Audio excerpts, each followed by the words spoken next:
اللہ الرحمن الرحیم۔ ہمارا تفسیر جلالین کا سبق جاری و ساری ہے۔ ہم نے پچھلے درس کے اندر پڑھا تھا کہ اللہ تعالیٰ نے حضرت موسیٰ علیہ السلام کو حکم دیا کہ وہ اپنی جو عصا تھی اس کو پھینکیں، تو جیسے ہی حضرت موسیٰ علیہ السلام نے اس لاٹھی کو پھینکا تو وہ لاٹھی، وہ عصا کیا بن گیا تھا؟ ایک بڑا سانپ بن گیا تھا جو تیزی کے ساتھ دوڑ رہا تھا، چل رہا تھا۔ تو اسی کے ساتھ آگے ہے اللہ تعالیٰ حضرت موسیٰ علیہ السلام کو فرما رہا ہے کہ قال خذها ولا تخف، کہ اے موسیٰ تم اس سانپ کو پکڑ اور تم خوف نہ کر، ولا تخف اور تم خوف نہ کر، سنعیدها سیرتها الاولی، ان قریب ہم اس کو لوٹائیں گے پہلی صورت میں، ان قریب ہم لوٹائیں گے اس سانپ کو پہلی صورت میں، سیرت حل اولا یعنی پہلی صورت میں۔ تو ولا تخف منہا، تخف کے بعد منہا نکالا کہ تم اس سانپ سے ڈرو نہیں، اور کہہ رہے ہیں کہ سیرت منصوب، یہ منصوب ہے بالنزع الخافض الى حالت الى بنزع خافض،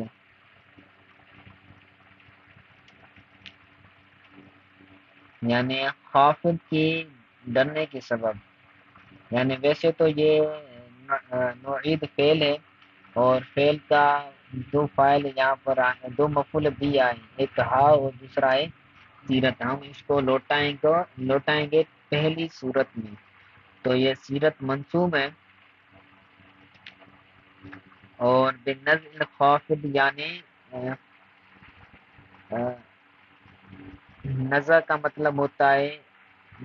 دینا، خوف نظر میں مطلب ہوتا ہے وہ، خافض کا مطلب بھی ہوتا ہے خوف۔ تو یعنی آپ اس نظر کی وجہ سے آپ نہ گھبرائیں، کہ خوف کی وجہ سے آپ نہ گھبرائیں، خوف نہ کریں، ہم اس کو لوٹائیں گے پہلی صورت میں، الا حالتہا، اس کی حالت تک، اس کی جو پہلی جو حالت تھی یعنی لاٹھی کی، وہ پہلی حالت کی طرف وہ ہو جائے گا۔ فَأَدْخَلَ يَدَهُ فِي فَمِهَا فَعَادَتْ حَسَن، پھر حضرت موسیٰ علیہ السلام نے اپنا ہاتھ اس سانپ کے منہ میں ڈالا تو فعادت حسن، تو پھر وہ سانپ لوٹ کر لاٹھی بن گیا، عصا بن گیا۔ فتبین ان موضع الادخالها موضع مسکنها، تو یہ واضح ہو گیا کہ اس کے داخل ہونے کی جو جگہ ہے وہ اس کے مسکن کی جگہ ہے، یعنی اس کے ٹھہرنے کی جگہ ہے۔ یعنی جب اس کے منہ میں ہاتھ ڈالا جائے گا تو وہ لوٹ کر اپنے مسکن اولا، سیرت اولا کے اندر وہ آ جائے گا، ٹھیک ہے۔ مس کے ہاں بین شعبتئی ہاں، دونوں شعبوں کے درمیان اس کے مس، یعنی اس کے مسکن کی جگہ ہے۔ ایک تو اس کی صورت کیا ہے، اس کا سانپ ہونا، ایک کا سانپ ہونا، اور دوسری اس کی صورت ہے اس کا عصا بننا۔ تو یہ ان کے دو شبہ ہیں، دو صورتیں ہیں۔ ان دو صورتوں کے درمیان اس کی جو ایک حالت ہے وہ یہ ہے کہ اس کے منہ میں ہاتھ ڈالنا۔ تو جب اس کے منہ میں ہاتھ ڈالا جائے گا تو وہ اپنی اصلی صورت کے اندر لوٹ آئے گا۔ وَأُرِيَ ذَلِكَ السَّيِّدُ مُوسیٰ، تو دکھایا گیا یہ حضرت موسیٰ علیہ السلام کو، السید موسیٰ، سردار موسیٰ کو، لِأَلَّا يَجْزَعَ إِذَا انقلبت حیۃ لدى فرعون،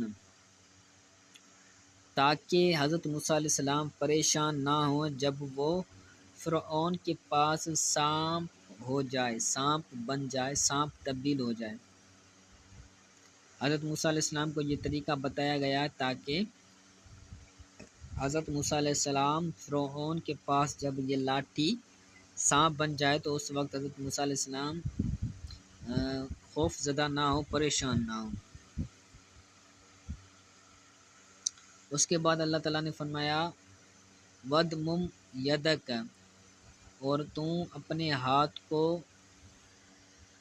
ملا الا جناحک اپنے بازو کی طرف، تخرج بیضاء من غیر سوء، تو وہ ہاتھ نکلے گا روشنی والا ہو کر، بیضاء سفید ہو کر، من غیر سوء بغیر کسی بیماری کے،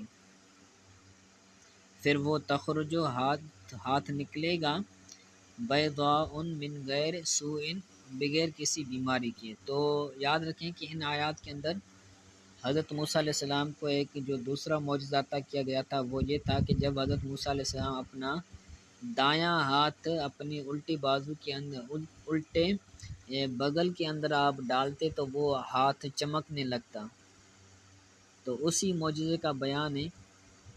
اللہ تعالیٰ فرماتا ہے کہ موسیٰ علیہ السلام اپنے آپ کو تم اپنے بازو کی طرف ملاؤ، اور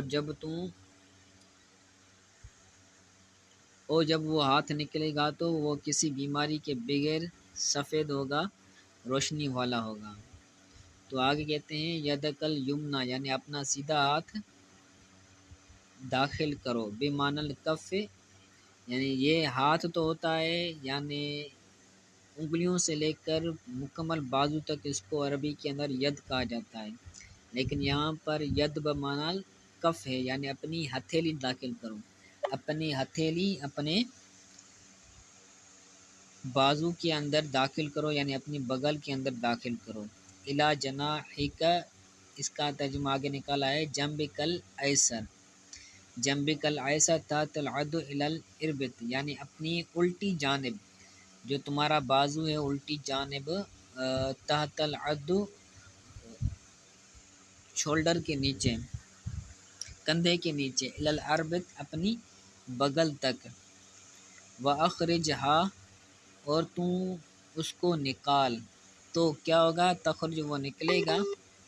بیضاء سفید ہو کر، من غیر سوء بغیر کسی بیماری کے،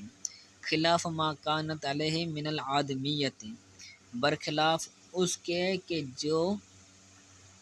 آدمی پر ہوتا ہے، ما کانت علیہ من الادمت،